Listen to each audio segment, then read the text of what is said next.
second, Mr. Wong. Just for purposes of the record, Huntley Huntley Exhibit 17 is the January 5th, 2017 Marcellus Shale Development Analysis of Air Quality Data and Public Health Studies that has been prepared by Mr.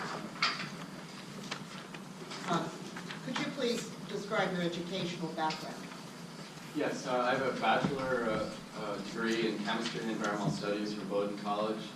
I have a master's degree in environmental engineering from MIT, and I have a doctoral degree in environmental health from the Harvard School of Public Health. Did you do a PhD thesis or a doctoral thesis at Harvard, and if so, in what? Yes, I did a doctoral thesis, and it was a study focused on characterizing sources and exposure levels to particles inside residential homes. So it's focused on both outdoor particles that infiltrated indoors as well as indoor generation sources. Do you hold any certifications? I do. In what? I have a DABT, which I'm a diplomat of the American Board of Toxicology. What is, very briefly, toxicology? Toxicology is the study of the adverse effects of chemicals on living organisms.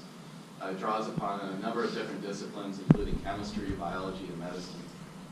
Do you also do human health risk assessments? Yes, I do. That's what I do on a fairly routine basis at Gradient. And we skipped over your current job. For whom do you currently work?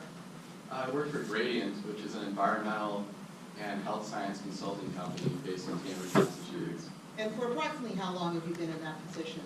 I've been with Gradient about 16 years, ever since I finished at Harvard.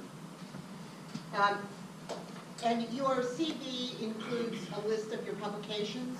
Yes, it does. Can you briefly tell the board what you reviewed in anticipation for both the preparation of your report, which is Exhibit 17, and your testimony here today? Yes, I reviewed a large number of materials. They included peer-reviewed published studies of air quality impacts in the Marcellus Shale region, a number of governmental reports, as well as governmental data sets pertaining to air quality in the Marcellus Shale region, and also a number of commissioned studies of air quality in the Marcellus Shale region. And after you're preparing your report and prior to testifying here tonight, did you have the opportunity to visit the proposed well pad site and the surrounding environments? Yes, I did. I've driven around the area where the proposed well pad will be. I've gone along the route that the trucks will be traveling. I've driven into some of the neighborhoods that are closest to the proposed well pad site. At this point, I would ask that Dr. Long be qualified as an expert in toxicology and human health risk and exposure assessment. Do you have any questions, right? No questions. The offer of Dr. Long as an expert for the members of the board means that he can offer opinion testimony with regard to his area of specialty. Although the board can consider any kind of opinion testimony, you are entitled to give this testimony whatever way you see fit based on his qualifications, his experience, and the subject matter of what he's testifying to. Is the evaluation of exposure and dose a critical part of toxicology evaluations and risk assessment? Yes, exposure assessment is one of the earliest steps and a key component of the risk assessment process. It's essential to understand exposure because it's a basic principle of toxicology. The dose makes the poison. And you have your slide, which is your first slide, and the hard copy has been marked as Exhibit 18. In the interest of time, we won't go over verbally every assessment basic, but have you set forth on the slide and in your report the exposure assessment basics? Yes, they are outlined on the slide as well as in my report. And you mentioned that dose matters on the slide. Can you give us an example of a situation or a commonly known situation where dose matters? Yes, a common example of how the dose makes the poison and dose matters would be the case of acetaminophen or Tylenol. If you take too small a dose, it's going to have little or no effect. If you take the correct dosage, it's going to have a therapeutic effect. If you take too high a dose, it can have a detrimental or toxic effect, in particular liver toxicity. With respect to the air emissions that have the potential to be created from unconventional gas development, are those ubiquitous in the air from lots of other things as well? Yes, that's correct. That's illustrated by this slide here. For a couple of constituents of natural gas emissions, in particular benzene, hydrogen sulfide, and PM2.5, which is a fine particulate matter. Each of these has a number of common everyday sources, both natural sources as well as anthropogenic or man-made sources. As a result, they're ubiquitous in indoor and outdoor air, no matter where you are. And do the emissions from gas development activities result in unique mixtures? No, they do not. They're essentially the emissions are the same chemical constituents that have many other common everyday sources. And with respect to PM2.5, first of all, can you explain to the board what PM2.5 is? PM2.5 is fine particulate matter. Essentially, particles with sizes smaller than or equal to 2.5 microns.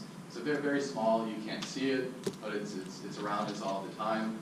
It's one of 6 U.S. EPA criteria air pollutants for which EPA develops health-protected national ambient air quality standards. And is PM2.5 in the indoor environment, in a home, for instance, subject to transient spikes or peaks due to activities of everyday living? That's correct, and that's illustrated on this slide. Elevated short-term peak concentrations of PM2.5 are normal. They arise from very common everyday activities such as cooking, such as cleaning in your home. Even an example here, spraying deodorant on the feet resulted in a peak concentration of PM2.5. We're exposed to these transient peaks in our everyday lives. In anticipation of preparing the report and your testimony tonight, did you look at various Marcellus Shale air quality studies? Yes, I did. And can you first give us an overview of what kind of data is available, and then we'll go over some of it more specifically. Yes, this slide provides a summary of some of the key features of the available air quality data for the Marcellus Shale region. At this point in time, there's a rich nucleus of data available from a number of different studies and data sets. These data are available for a comprehensive set of air pollutants, including US EPA criteria air pollutants as well as air toxics. Data are available from regulatory agency monitoring programs and studies, from peer-reviewed published studies, from other commission study reports that are all publicly available.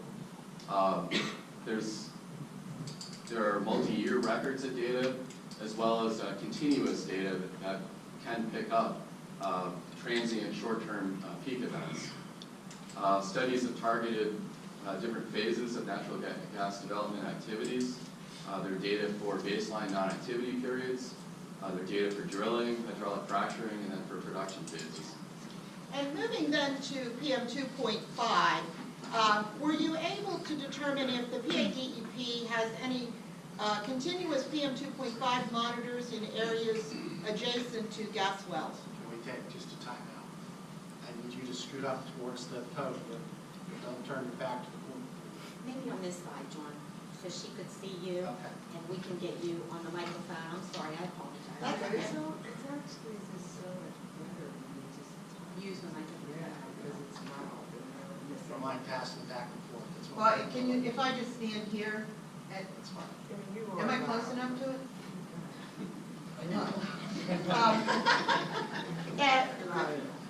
Could you please explain what PM2.5 monitors exist in Pennsylvania adjacent to gas wells?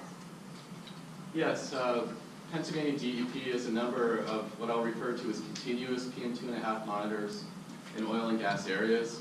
These monitors are continuously operating and collecting data on PM2.5 levels. I have a couple of slides that show the locations of these continuous monitors in oil and gas areas. The first monitor is known as the Holbrook monitor, which is in Greene County. I guess it's very hard to see it on this screen, but there's a yellow X, which is right in the middle of the map that shows the location of the monitor. And then around the monitor are a number of red dots, which are active unconventional natural gas wells. For this monitor in particular, the closest gas well is about 0.3 miles away. Within a 2-mile radius of the monitor, there are about 17 active unconventional gas wells.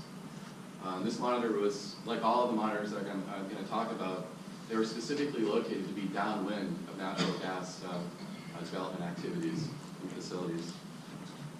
The second monitor that's collecting continuous PM2.5 data is the Towanda monitor in Bradford County.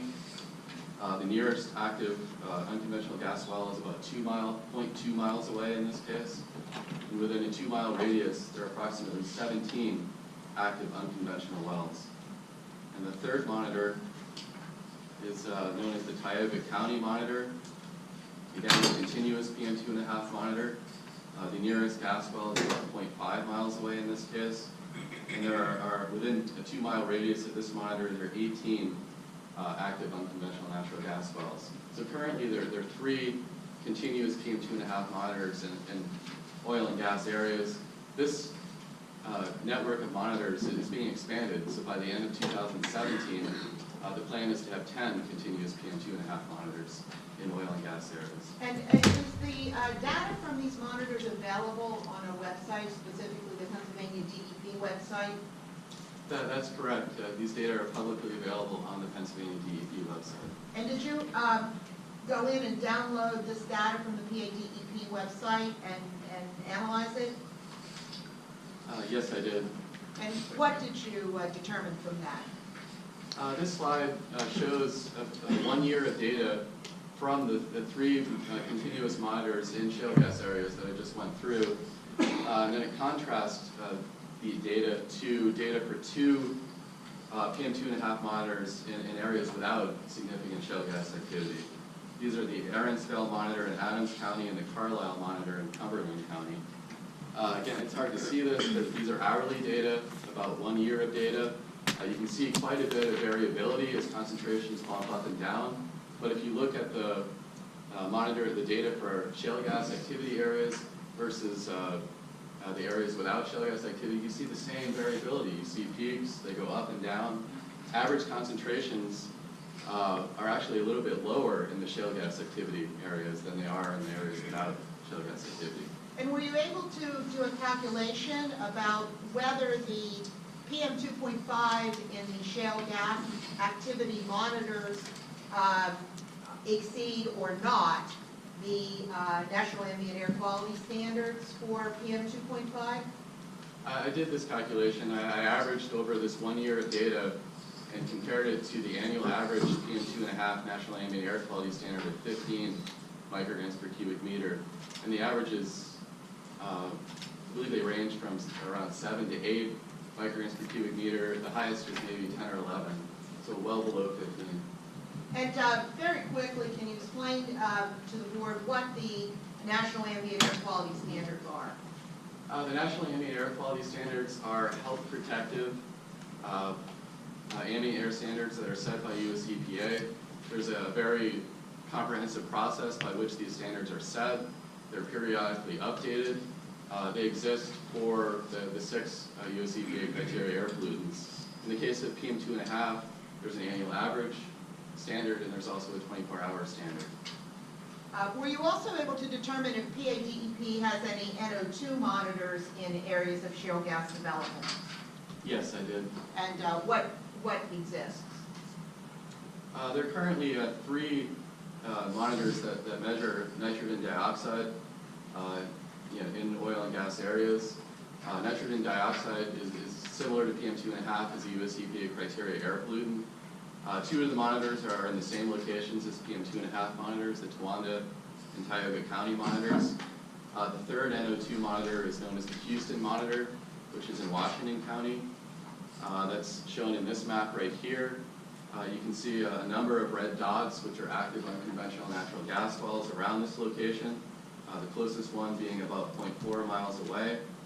Within a 2-mile radius, there are about 31 gas wells. In addition, you can see Gas wells in that radius, just unconventional wells? these are just unconventional that I'm showing with the red dots, correct? And also in this map, again, very hard to see, but I put a Google Earth image to represent the Mark West gas processing facility, which is very close to this monitoring location. And were you able to download and analyze the NO2 data from the PADEP website? Yes. And what did you find? These data, about 3 years worth of data are shown for these monitors. There's a more extensive record of NO2 data for these monitors. I've plotted 1 hour data, and just for comparison, I should tell you that there's a 1 hour nationally ambient air quality standard of 100. These data, none of them, not a single hour within those 3 years reaches 100 parts per billion. And generally, the NO2 levels are far below 100 parts per billion. Were you able to look at monitors for ozone or O3? Yes. And what did you find exists? There are a number of ozone monitors which are in counties in natural gas development. Ozone is a little bit different than PM and nitrogen dioxide in that it is a US EPA criteria air pollutant, but it's not directly emitted from sources like well pads. It forms from emissions, from other emissions, such as emissions of volatile organic compounds and nitrogen dioxide emissions, but it forms downwind, it takes time to form, so it's more of a regional issue than it would be a local issue nearby to a natural gas well pad. In any case, this figure shows about 10 years worth of data. These are average 8-hour ozone concentrations for each year between 2006 and 2016. There are 7 ozone monitors in counties with natural gas development activities. What you can see in the figure, as you well know, there's been a real burst in natural gas development activities in these 10 years. The number of well pads has dramatically increased. However, ozone concentrations have bounced up and down somewhat, but you don't see a dramatic increase in ozone levels. Were you also able to look at whether PADEP had any VOC or air toxics monitors located in areas of shale gas development? Yes. And what did you find? I found that there are several monitors that were specifically located to be downwind of natural gas development activities. These include the Houston monitor that I previously discussed, which is in Washington County. In addition to the Houston monitor, there's the Mahoopany monitor in Wyoming County. In this case, the nearest active unconventional gas well is about 1 mile away. Within a 2-mile radius, there are about 10 wells. There's also a compressor station about 1.7 miles away. In addition, there's a monitor known as the Springville monitor in Susquehanna County. In this case, the nearest gas well is 0.2 miles away. Within a 2-mile radius, there are about 53 active unconventional natural gas wells. And what did you find when you looked at the benzene concentrations from these monitors? I picked out benzene as a constituent of natural gas development activities. It's often a focus of people's concerns. That's why I specifically looked at benzene. As you know, the volatile organic compounds is a wide compound class. At each of these air toxics monitors, there are between 50 to 60 VOCs that are measured. So I picked out benzene as an example. In this figure, this shows a couple years worth of benzene data for monitors in oil and gas areas, which are in circles, and then monitors in rural or urban background areas away from oil and gas activity. And what you can see is the concentrations are very similar between these two sets of monitors. Were you also able to look at a PADEP short-term air sampling study that was previously done? Yes, actually, there were 3 Pennsylvania DEP short-term ambient air sampling studies that were done in 3 different regions of Pennsylvania with oil and gas activities. For each of these studies, there was screening of volatile organic compounds and criteria air pollutants. And Pennsylvania DEP concluded, based on the 3 studies, that there was no evidence of air concentrations of acute health concern for any of the 3 studies in 3 regions. Has the Allegheny County Health Department done monitoring near gas wells in Allegheny County? Yes, they have. And can you tell us what monitoring's been done and where the monitors are in connection with the gas wells? Allegheny County Health Department established 2 monitors in 2014 to measure community-level air quality impacts of local shale gas activity. These are the Imperial Point and the Deer Lakes monitors. The Imperial Point monitor is about 0.3 miles downwind of the closest well pad, which is operated by Consol. The Deer Lakes monitoring site is about 0.85 miles from the closest well pad. In this case, it's known as the Gullet well pad, which is a joint venture between Huntley Huntley and Range Resources. At each of these locations, they focused the monitoring on volatile organic compounds. And during what period of, or periods of time has the monitoring been taking place at these 2 locations? At this point in time, there's a lengthy record of data. These monitors were set up in 2014. And they've monitored during different phases of activity at nearby well pads. In particular, there's data to represent baseline non-activity periods. There's data for well construction periods, drilling, hydraulic fracturing, and also production. And can you tell us, well, first of all, are these findings, monitor results, available on the Allegheny County Health Department website? Yes, they are. They're publicly available. And were you able to go in and analyze the results of those monitors? Yes. And what did you find? Just very briefly, for both data sets, very low concentrations of VOCs have been measured. There's no evidence of consistent elevations in VOC concentrations for the different periods of activity at nearby well pads versus the baseline non-activity periods. And again, I mean, we're talking generally sub-part per billion concentrations of very low, well below levels of health concern. Were you also able to look at a study that has been published in the peer review literature with respect to monitoring that was done in Washington County, downwind and upwind, both, of a well pad? Yes. And can you tell us about that study, what was done and what was found? That study was conducted by a consulting company, Cardinal Chemist, who was hired by the Fort Cherry School District. They conducted air monitoring at 2 sites in proximity to Range Resources' Torelli well pad. One of these sites was at a local high school, which based on wind data that Chemist collected was generally upwind in the well pad. And then the second location was at a private residence about 2,500 feet away that was generally downwind of the well pad. They conducted measurements during 4 phases of activity at the well pad. There was data for a baseline non-activity period, for a hydraulic fracturing period, for a flaring period, and then for another period of inactivity after flaring. They conducted a comprehensive set of measurements for this study.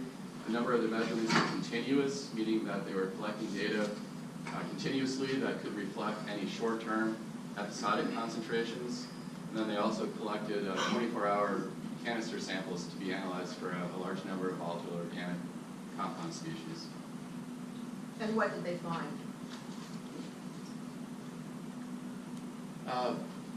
Yes, I should back up. Among the continuous measurements they collected, it's known as TVOC, total volatile organic compounds. I just explained that because you may not be familiar with it. It's an instrument that measures the combined response of a couple hundred different volatile organics. So it's nice in that it collects real-time continuous data, but as a toxicologist, it doesn't mean a lot to me because it's measuring large numbers of VOCs, some of which are of low toxicity, some of which are of greater toxicity. So it's just better to show if there are any air quality impacts rather than something that has direct toxicological meaning. But in any case, they observed little difference between this TVOC measure and individual VOC concentrations during periods of activity versus the periods of non-activity. Individual VOC concentrations were comparable to those measured at background sites. They also conducted a screening level risk assessment that demonstrated that individual VOC concentrations were below health protective EPA regional screening levels, or RSLs. I believe that you have 2 slides now that in the interest of time we're going to skip over, but they're there, they're in your report, and they relate to the GOTS and the SWAT parts, which are also published articles. with respect to air monitoring, correct? That's correct. If we can move then in the interest of time to the Pauly study, is this a study again in a peer-reviewed journal? Yes, it is. And can you tell us a little bit about first the background and then what ultimately the study showed? This is an interesting study for a couple of reasons. It's one of few published studies that specifically addressed what are known as PAHs, or polycyclic aromatic hydrocarbons. That is a compound class of about 100 different organic compounds that have 2 or more aromatic rings of hydrogen and carbon atoms. PAHs are produced during any combustion activity. They're a product of incomplete combustion. So even when you barbecue food, you're eating PAHs when you eat that charred food. They're also produced when you burn coal, burn natural gas, etc. So this is one of few studies to focus on PAHs. Another reason why it's interesting is that the original paper was published in Environmental Science and Technology in March 2015. A little over a year later, this paper was retracted when the authors discovered they had made a calculation error that affected all of the reported pH concentrations. All the pH levels were too high as a result of their calculation error. So they issued a revised version of this paper where, in general, they reported very low concentrations of pHs, similar to those that you would see in both urban and rural areas. There was nothing remarkable about the pH levels that they measured after being corrected. Were you also able to look at a study that was done by WVU in West Virginia, at some West Virginia sites? Yes, I did. And can you tell us a little bit about how that study was conducted and what they found? This study is known as the WVU Air, Noise, and Light Monitoring Study. It was conducted by scientists at West Virginia University, as well as with the U.S. Department of Energy National Environmental Technology Laboratory. There's extensive air sampling at locations close by to well pad centers. There was monitoring during different phases of activity at these sites, and it's a notable study in that there was a comprehensive set of continuous and time-integrated air sampling methods that were used to collect data on PM2.5 as well as on VOCs. And what were the findings of that study? This study showed that concentrations were highly variable from site to site, but generally VOC concentrations were low and below levels of health concern. There was one exception to this, in that some elevated benzene samples were found in some of the 72-hour canister samples that they collected. These elevated concentrations were predominantly for a single well pad site in Wetzel County.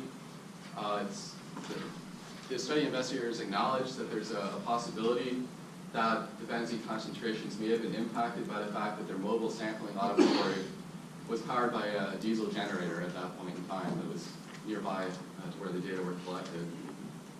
They also collected PM2.5 concentrations. 24-hour PM2.5 concentrations were well below the health-based national ambient air quality standard of 35 micrograms per cubic meter. And you also have a slide, and you covered in your report a few additional mobile lab studies from Nettle, which again, I think in your verbal presentation we'll go over in the interest of time, but they are on your slides and in your report. Finally, were you able to look at a study done by a third-party tech law near Morgantown, West Virginia? Yes, I did. And can you tell us what they monitored and what the results were? This study was conducted nearby to a school in Morgantown, at a school in Morgantown, West Virginia, which is about a half mile from an industrial park with a natural gas well pad. I think you might need to advance to the next slide. So there we go. Yep. They conducted measurements during 2 baseline time periods, as well as during one period where there was hydraulic fracturing going on at the well pad site. They collected samples for volatile organic compounds, for aldehydes, and then also for hydrogen sulfide gas.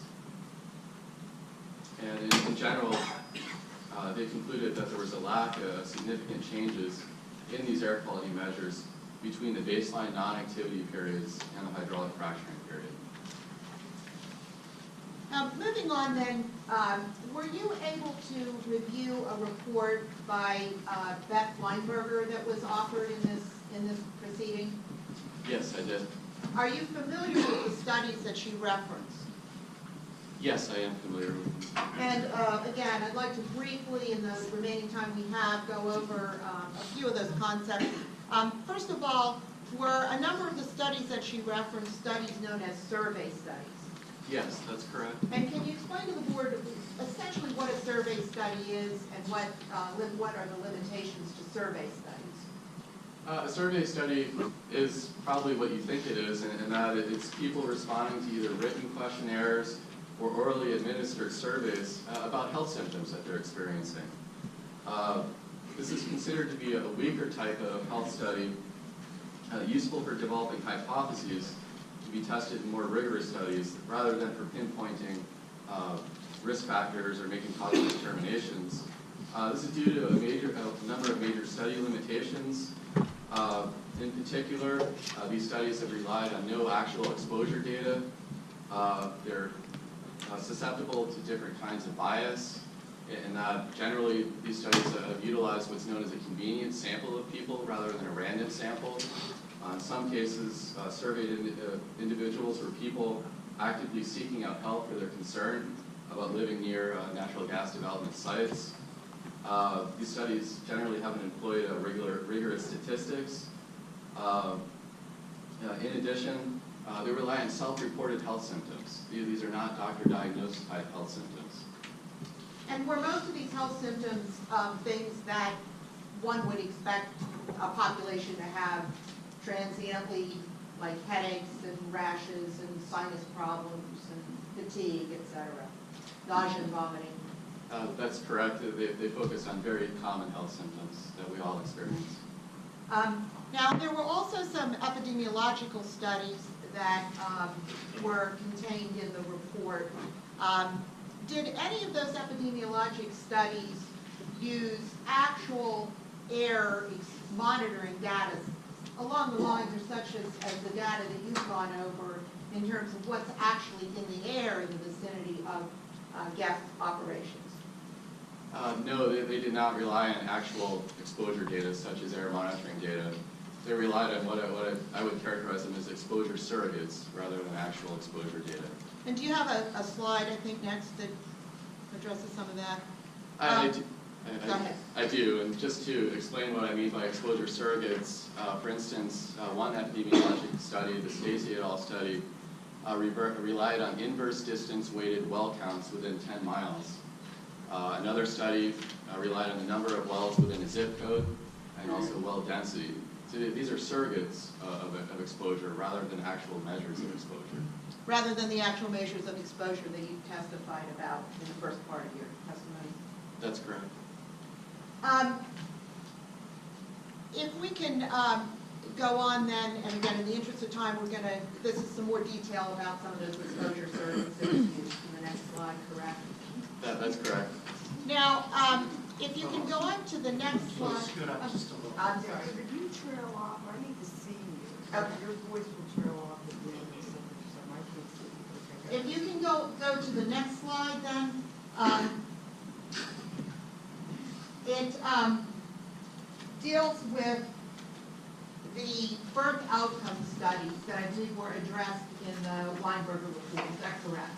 That is correct. And did you take a look at the birth outcome studies, first of all, to determine if any of them relied upon, again, actual exposure data? Yes, I reviewed the three available birth outcome studies, two of which were specific to the Marcellus Shale region. The third, the McKenzie et al. Study, was done in Colorado. All of them relied on exposure surrogates rather than actual exposure data. And did you compare their findings to see if what they were finding were consistent with each other? I did, and if you compare the findings from all three studies, you see a number of inconsistencies across the studies, and that's illustrated by a table on this slide, where a green check mark indicates that a study observed a statistically significant association. A red backslash indicates that the study did not observe a statistically significant association, and NA means that they didn't look at they didn't analyze for that particular birth outcome metric. And just to use one as an example, can you explain what the findings of the 3 studies were with respect to preterm birth?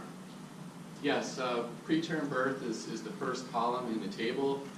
The Casey et al. Study observed a statistically significant association between their exposure surrogate and risk of preterm birth. The Stacy et al. Study did not observe a statistically significant association. And then the McKenzie et al. Study actually observed a statistically significant inverse association, meaning that their exposure surrogate was statistically significantly associated with a reduced risk of preterm birth.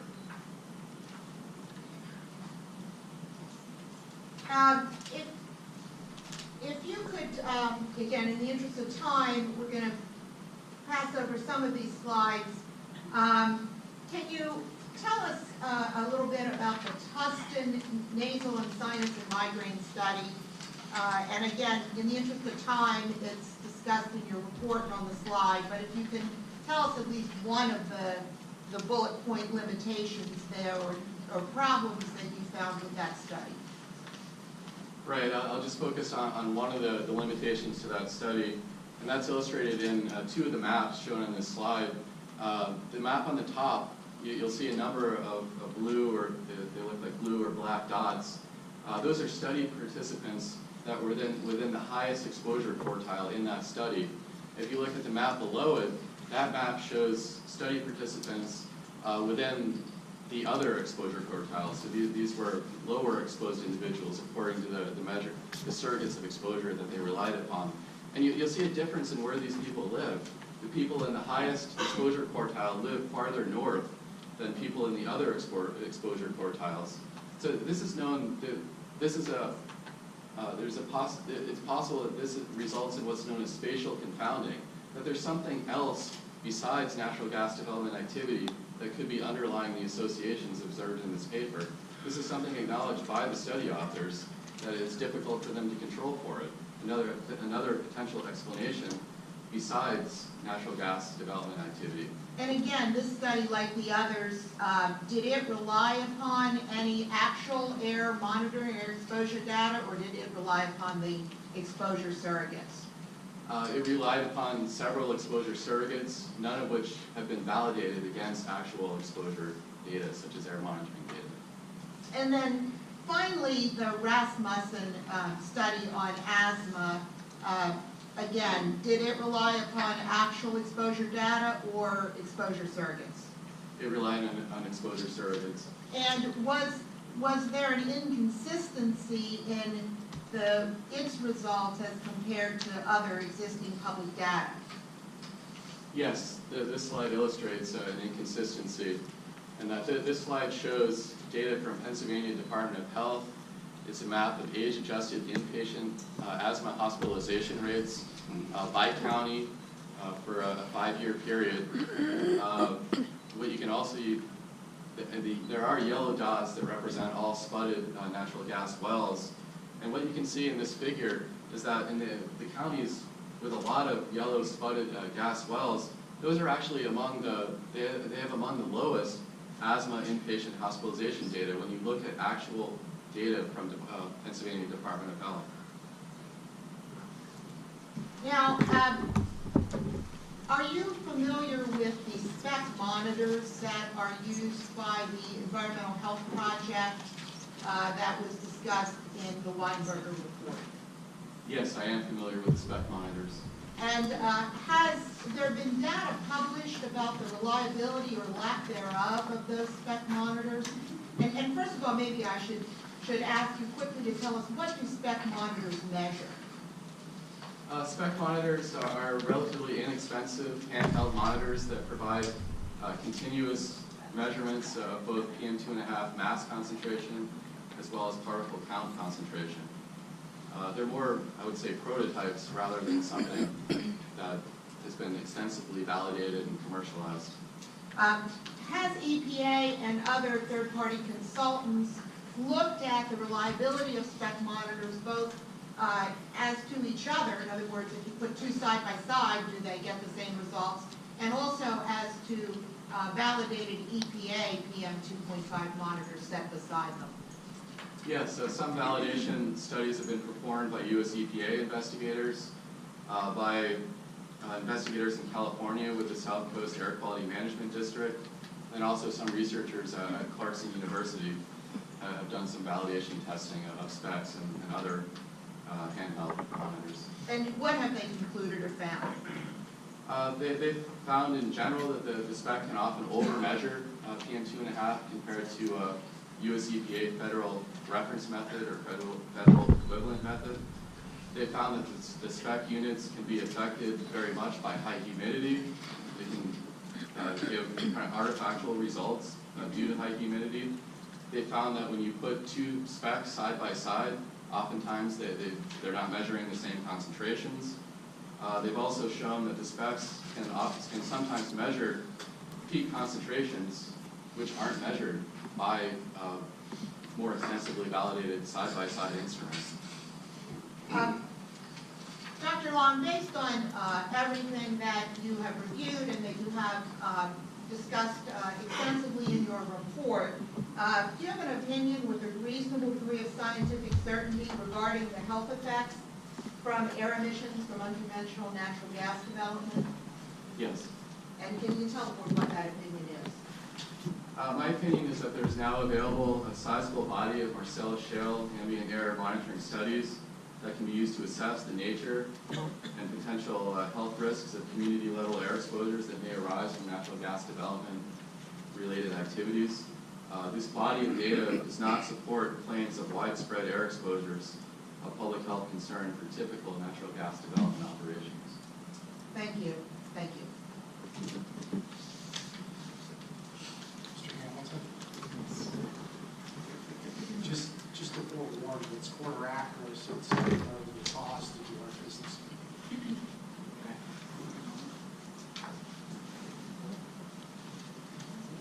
Can you repeat that? I said at 7:30, we have to do our January business meeting, render decision on the variance application we had last meeting, and then we'll return to this hearing. It's going to take about 20 minutes. Dr. Long, thank you for being here. I have a few questions for you. Am I correct that your testimony tonight was largely reviewing these data sets and public health studies and coming to your own conclusions about their results? Yes, I reviewed a number of studies, data sets, and interpreted what I feel that they mean in terms of potential air quality impacts and potential health risks in the Marcellus Shale region.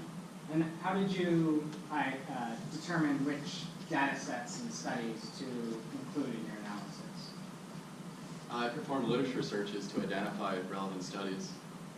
And what factors did you decide made a study relevant or not?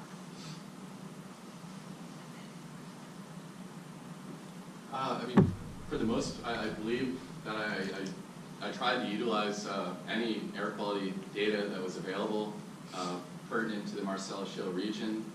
I believe I've captured the body of public health studies, including survey studies and epidemiological studies. I tried to be comprehensive in my review. I think that there are obviously a lot of review papers that have been put together by people, some modeling studies, for example, that are very, in a way, theoretical. So I tried to focus on air monitoring data. Do you, as a toxicologist who relies on these types of studies in a lot of your work, do you ever rely on those modeling studies or those survey studies or the other studies that you mentioned you might not have included in your report? Modeling is one tool that you can use to characterize exposure. It's common to rely on either air monitoring or air modeling studies. In this case, there's a body of air monitoring studies, which I feel represents a better data set. As you know, modeling is only as good as the data that goes into that model. modeling is predicting concentrations rather than using actual data, there can be large uncertainties in modeling studies. Are you familiar with the 2015 study by Brown, Lewis, and others related to human exposure to unconventional natural gas development? Yes, I am aware of that study.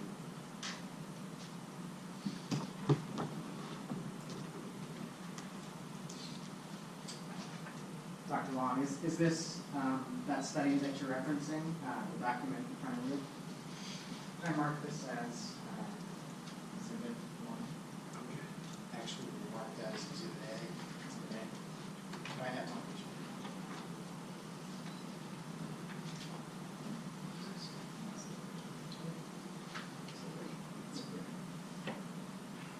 This will be marked as objectives of Protect PT exhibit A.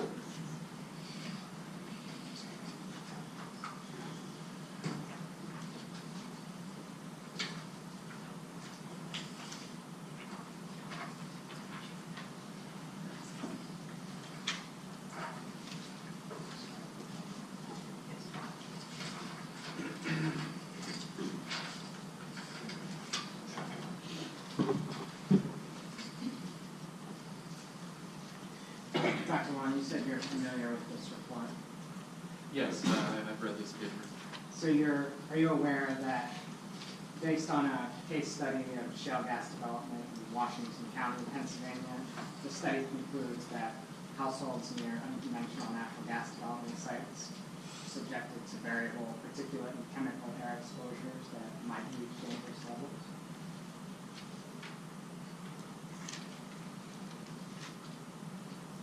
I haven't recently reviewed that paper. I don't remember the specific conclusions that they used. And again, this is a study that relied on some. Dr. Long, you didn't include this study in I your would just analysis. ask that the witness. Let him finish his answer, Mr. Hammond. You were saying that you hadn't reviewed this recently, correct? Correct, and I can answer his question because that's sort of where I was going anyway. No, I did not include the study in my review. This is an air modeling study.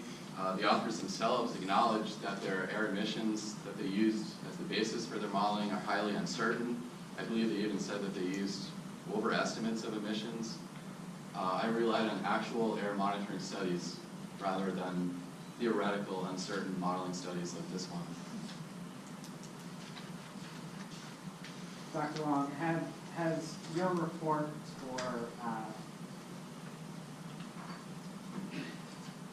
have you, in your report, estimated the total potential emissions from the proposed Poseidon well site? No, I did not. And your report, I think it's on page 45, concludes that the air quality impacts from unconventional gas operations are similar to impacts from other pollutant sources, like traffic exhaust, conventional gas development, construction, coal mining. Is that accurate? An accurate summary?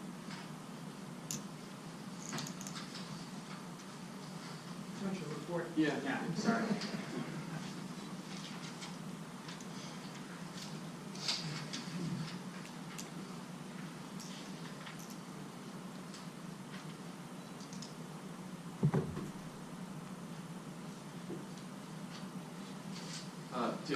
My wording was that, moreover, these site-specific findings are not indicative of broader community exposure concerns across natural gas development operations, nor are they different from the kinds of near-source air quality impacts common to other air emission sources, such as traffic exhaust, conventional oil and gas development, construction, coal mining, and fossil fuel combustion. And I was specifically talking about episodic, short-term air concentrations. These things are variable though, right? So for example, when you talk about traffic, the air quality impacts from traffic in a rural place like Penn Township might be different from the air quality impacts from traffic in a place like New York City, right? Yes, they can be highly variable. And the air quality impacts associated with mining, for example, might impact people living a half mile from the mine very differently than it impacts people living 5 miles from the mine, right? Yeah, I would agree with that. I guess what I was saying here is that short-term peak concentration events are not unique to natural gas development activities, that they arise from any number of other common sources. And do those common sources have impacts on air quality? But what do you mean by impacts? I mean, that's a very general I mean, term. do they negatively impact air quality? How do they affect air quality, I should say? What is the emissions that are coming from these things that affect air quality? There can be a large number of different emissions. I mean, if we're talking about travel exhaust, traffic exhaust, you have particulate matter emissions, you have emissions of gases like carbon monoxide, nitrogen oxide species, volatile organic compounds. I mean, it's a mixture of gases and particles. PM 2.5 could be one of those. It is. And is there a safe level of exposure to PM 2.5?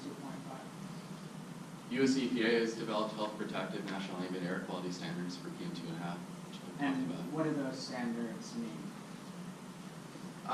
They're developed by US EPA to be protective of public health, of the general population, as well as sensitive subpopulations, including children and the elderly. And do those national ambient air standards mean that no harm will come from air that meets those standards? EPA designates them as air. You know, if you're beneath the national ambient air quality standards, that's meant to be, it's indicated to be health protective. Dr. Long, you testified that emissions are not representative of exposure. Is that correct? That is correct. Emissions are not a direct metric of exposure. So what sorts of other factors do we need to determine before we can assess exposure?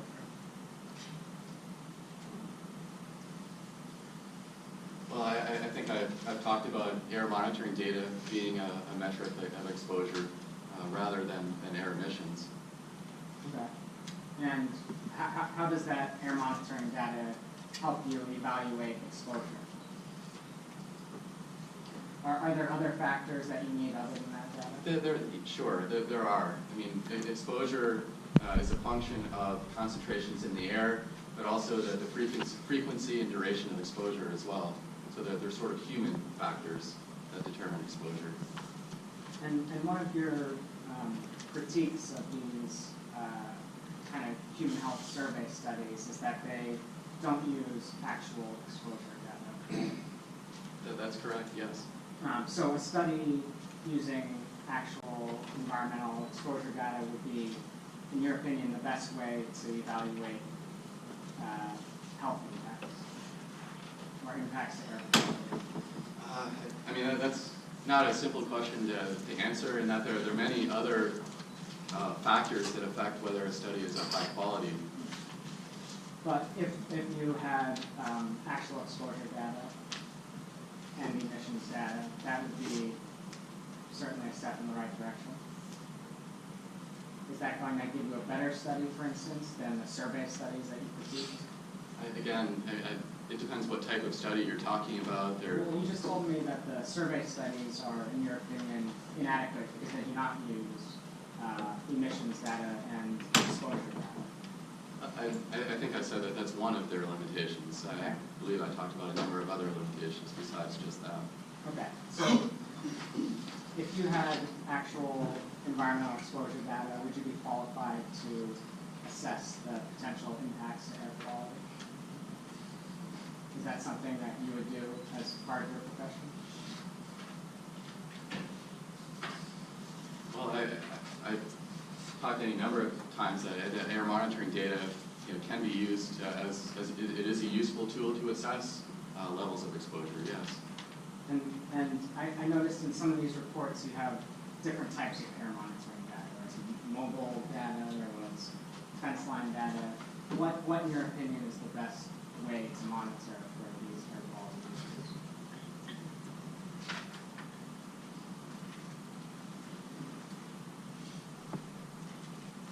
that's a difficult question to answer. There are many factors that go into whether data can be useful. What are the factors?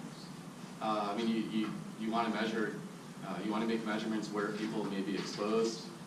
I mean, I would say that, I mean, fence line monitoring to me, that can be a sort of a worst case estimate of potential exposure if people aren't living right at the fence line. Right. So fence line monitoring would be one way to do it. Would that be, what would be the best way to do that? 24/7 fence line monitoring once a month? What would be the best way to capture that? Well, I mean, you've got, I mean, there's a good way of doing it, but there are also issues with respect to, technical feasibility, economics.